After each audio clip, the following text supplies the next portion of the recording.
Assalomu alaykum. Yaxshimisizlar?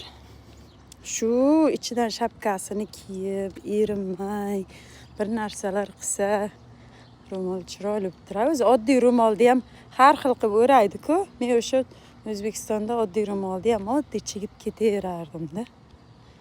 Mayli-da, asta-asta o'rganamiz. Shapkasini kiysam, ichidan shapkasi ko'tarilib, yig'ilib, bunaqa orqaga tushib qolyapti. Bilmayman nimaga boshimda turmayapti shapkasi.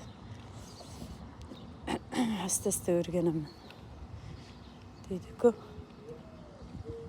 Ey, qiz. Ana boyog'li sayrayapti. Nima? Mashinkamni qizlarga berdim. Qizlarimiz bittasi pardachi ekanda. 50 ta parda zakazlar, to'y zakazlar tikkan ekan. Rosa ko'p zakaz tikardim deydi. Shunga mashinkani o'tkazdim. Ayollarimiz hammasi bitta chevar kerak bizga, chevar deb yotuvdi.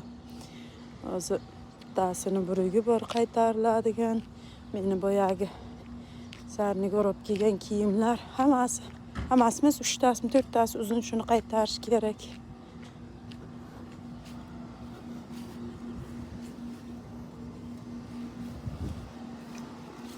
Keyin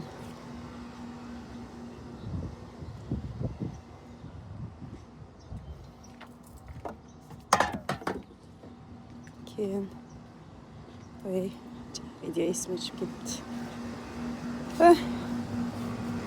Xullas, ayollar xursand. Ko'ylak tikuvchi emasda, parda tikuvchi, lekin ko'ylaklarim o'zimizga ko'ylaklarim tikardim dedi. Harna. Lekin bu yerda kelgandan keyin u narsani qilib o'tirishga vaqt bo'lmadi. Men ham masalan uncha-muncha tikishni eplayman-da. Shu ishga chiqib ketgandan keyin ishdan charchaydi odam. Amerikani ishi charchatadi. Уже yoqmaydi qo'shimcha narsa qilish.